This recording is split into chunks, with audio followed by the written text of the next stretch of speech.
Shut up and sit down.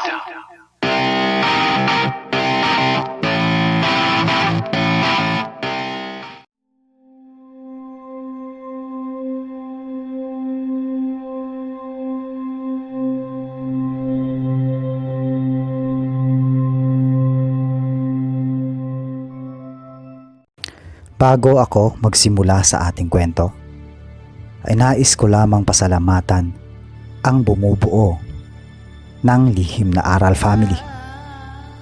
Sobrang dami nyo na guys. Hindi ko na kayo maisa-isa. Pero sobrang thankful ako sa suportang ibinibigay ninyo. At ngayon, simulan na natin ang kwento. Nagsimula na ang pagsasanay. Kaharap ni Arman ang isang nilalang na noon niya palang nakita sa buong buhay niya.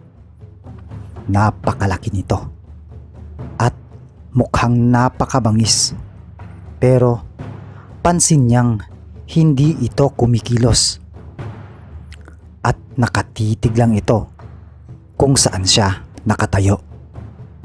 At animo ay sinisipat siya nito.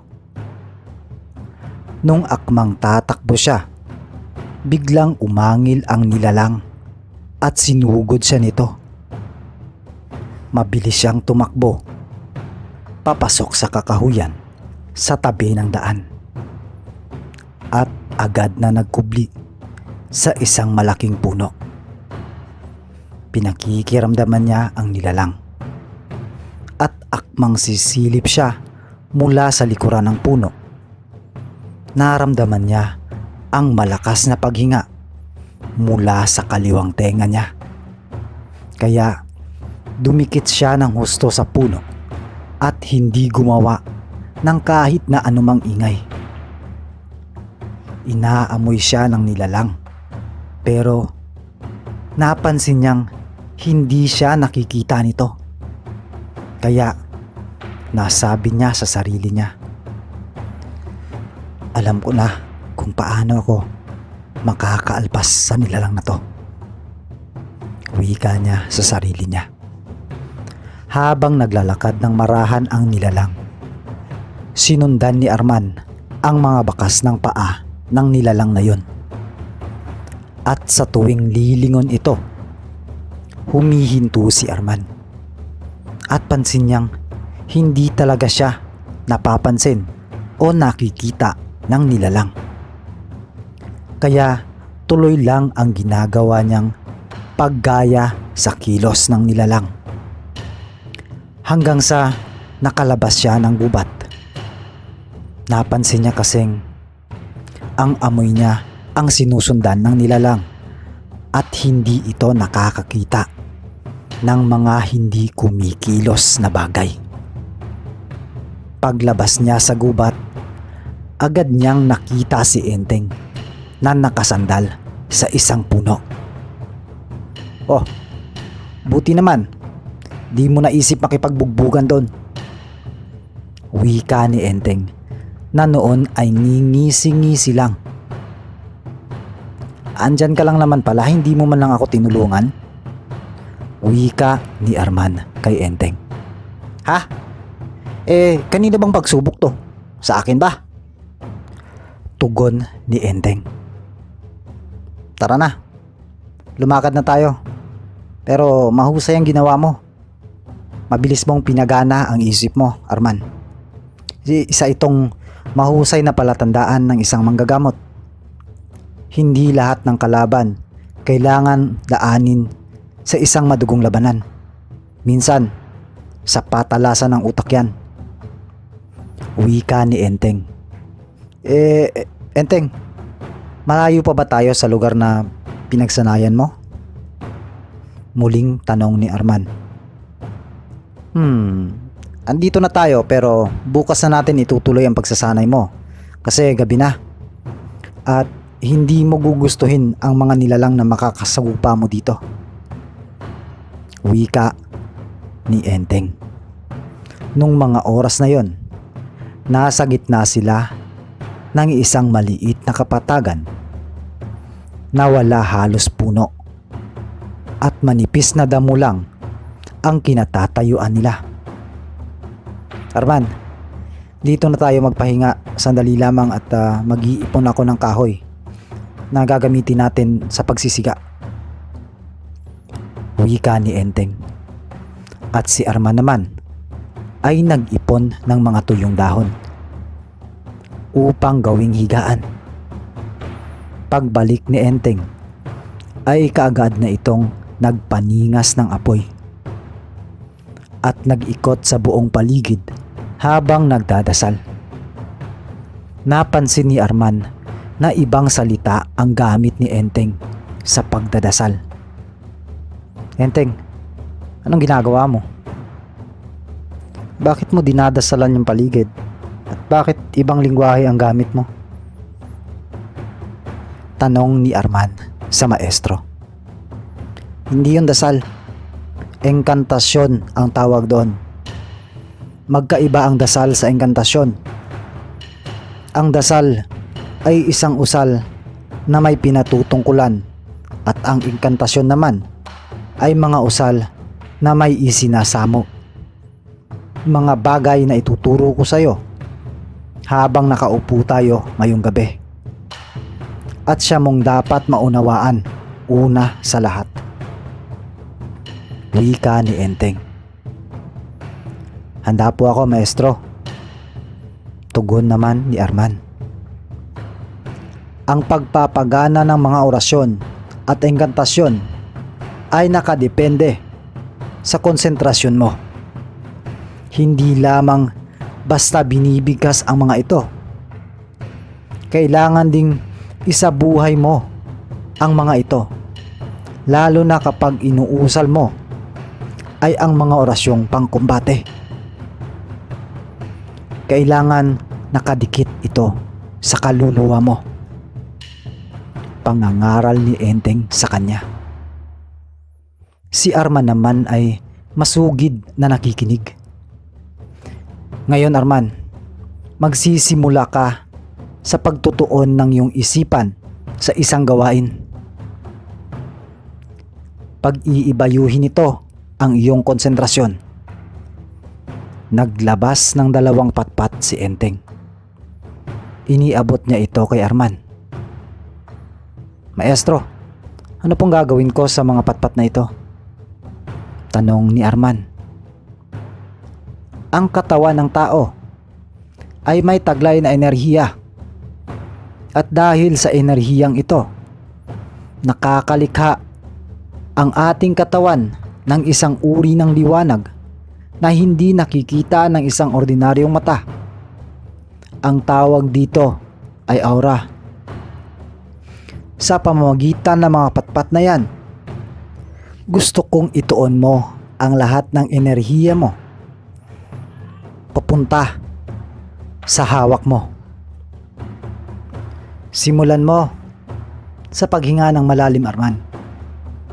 Damhin mo ang init na mula sa sentro ng katawan mo at unti-unti mo itong padaluin patungo sa mga palad mo. Tandaan mo, ituon mo ang iyong pansin sa gawain. Wika ni Enteng. Teka, di ko alam kung paano gagawin yun, maestro.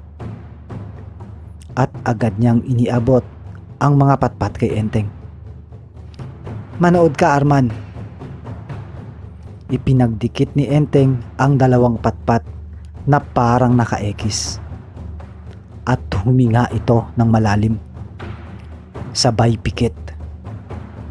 Makailang ulit din siyang naghigop buga ng hangin. At bigla na lang ay, Teka, saan galing ang liwanag na yan, maestro? Bakit nagliliwanag ang mga patpat? Gulat na gulat at manghang-mangha si Arman sa mga nakikitang ginagawa ng maestro niya. Ito ang tinatawag na aura, Arman.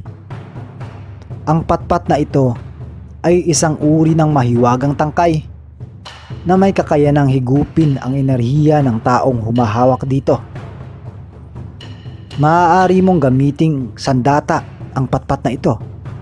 Gayon din sa panggagamot. Dahil pwede mong patulayin ang aura mo sa patpat na ito at ipadaan sa katawan ng ginagamot mo. Pero mag-iingat ka dahil sa isang maling galaw mo, maaari ding mahigop ng mga patpat na ito ang enerhiya ng ginagamot mo. Wika ni Enteng.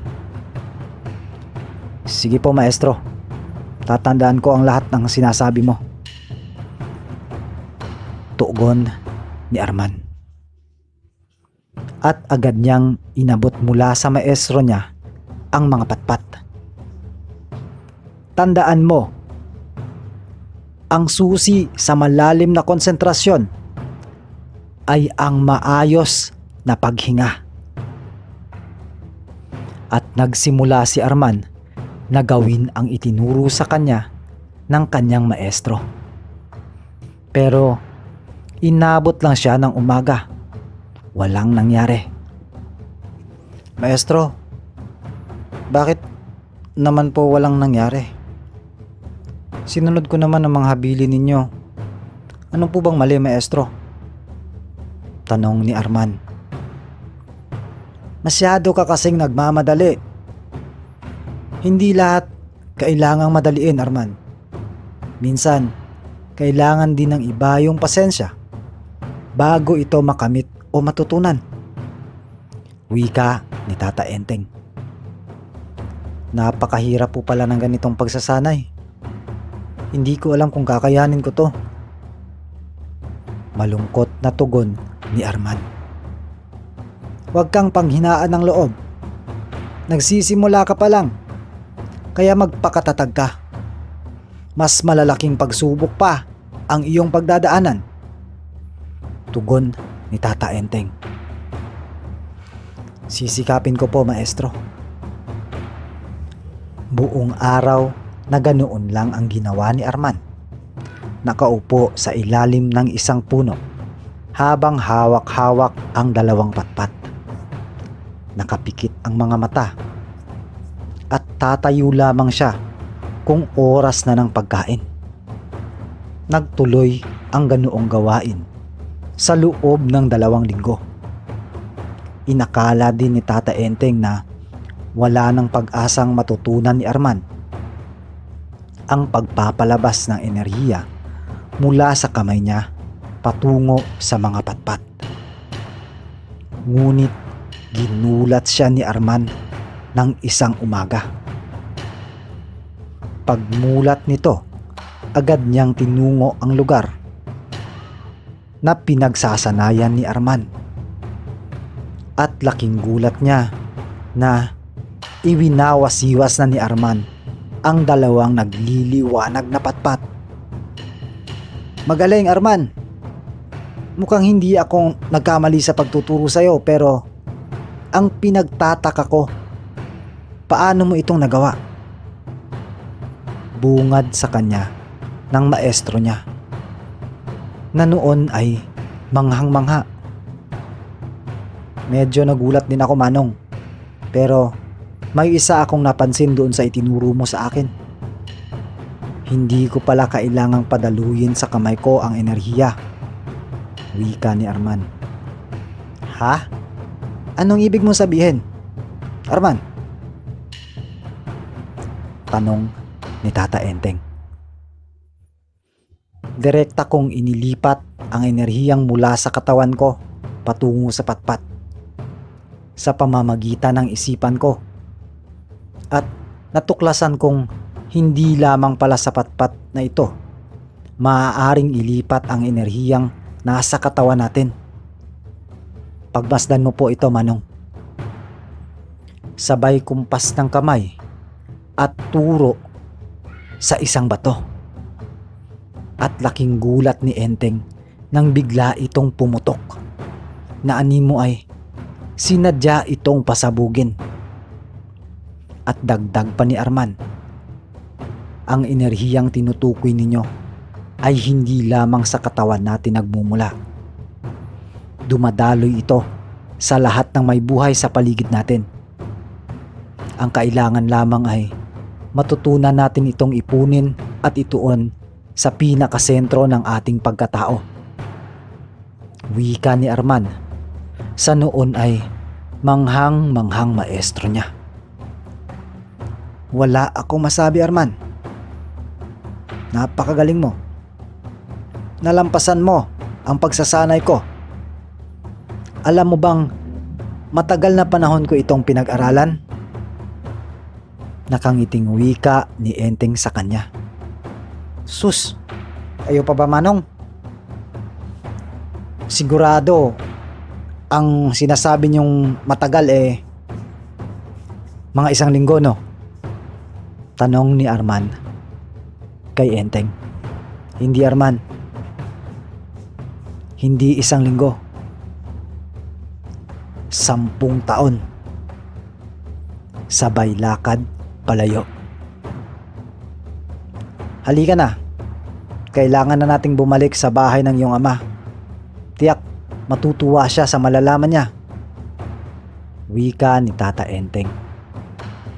Pagdating nila sa mansyon ni Madras, agad na ibinalita ni Enteng ang mga pagbabagong nakamit ng kanyang anak. Mahusay, Sarael, at nagtagumpay ka sa iyong pagsasanay. Natutuwa ako at tinanggap mo ang iyong pagkatao at kung ano ang tadhana mo. Malugod na wika ni Madras. Ang susunod na pagsasanay mo, Arman, ay sa mundo na ng mga tao at magsisimula ka na sa panggagamot, kaya maghanda ka. Singit naman ni Enteng. Opo, maestro. Magiging handa po ako. Tugon naman ni Arman. Ngunit anak, panatilihin mo ang kababaang loob. Sa kabila ng makakamtan mong kapangyarihan. Dahil kaakibat ng kakayahang iyan ay isang napakabigat na responsibilidad at pananagutan. Habilin sa kanya ni Madras. At kung maaari, kunding idagdag sa sinabi ng iyong ama, Arman, ang kakayahang taglay mo ay maaaring maging isang sumpa kung hindi gagamitin sa tamang pamamaraan. Kaya lagi mong tatandaan ang iyong adhikain kung bakit ka nagsasanay na maging isang manggagamot. Wika ni Tata Enteng. Opo, maestro. Opo, itay. Tatandaan ko po ang mga habilin ninyo. At sa gabay at tulong niyo, maestro, alam kong tuwid na daan ang tatahakin ko. Kaya hinihiling ko sa inyo, gabayan po ninyo ako sa abot ng makakaya ninyo. Pagsasamo ni Arman, na noon ay nakaluhod sa harap ng kanyang ama at kanyang maestro. Siyempre, hindi ko hahayaan na may isa na namang kagaya ni Damian ang maliligaw ng landas. Huhubugin kita at sasanaying tahakin ang tuwid na landasin ng isang manggagamot at bilang isang tao. At matapos ang usapang iyon ay nagpaalam na sila kay Madras at bumalik sa mundo ng mga tao. Baon ni Arman ang mga gamit na ipinagkaloob sa kanya ng kanyang ama. Ang itim na tungkod, ang medalyon, at ang libretang gawa sa balat ng hayop. Oh, Arman, narito na tayo. Wika ni Tata Enteng na noon ay bumalik na sa anyong matanda. O nga po, maestro. Natutuwa ako at nakabalik tayo. Tugon ni Arman. O siya, magpahinga ka muna at bukas ng gabi magtungo ka sa kubo ko at magsisimula na ang iyong leksyon sa panggagamot. Wika ni Tata Enteng. Kinabukasan, matapos na magsara ng tindahan si Arman, kaagad siyang tumungo sa kubo ni Tata Enteng. Pagdating niya doon, kaagad na bumungad sa kanya ang matanda na nakaupo sa isang upuan sa tabi ng pintuan ng kubo nito. "Oh, nandito ka na pala. Handa ka na ba?" Okay, so hanggang dito lang po muna yung kwento natin. Abangan nyo pa po yung ibang karugtong nito.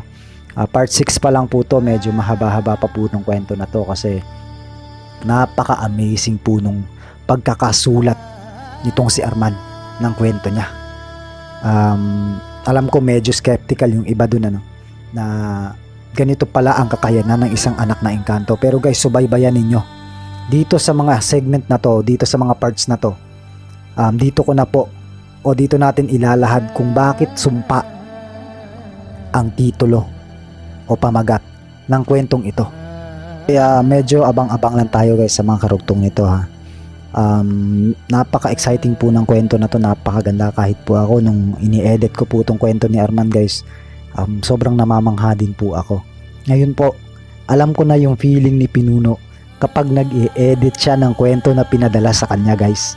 Sobrang exciting, nakaka-thrill. Langya ka Pinuno. Di mo man lang sinabi sa akin yan na heads up mo sana ako. Alam nyo guys, habang nag-generate ako, nabubulol na naman ako guys, sorry. Habang nag-generate ako, naninindig yung balahibo ko. Honest yan guys to be honest. Arman, ang galing mo. Credit sa'yo bro. Salamat sa pagpapadala ng kwento na to. Kaya, subaybayan nyo to guys At muli po, ito po si JR. At kayo po ay nakikinig sa lihim na aral.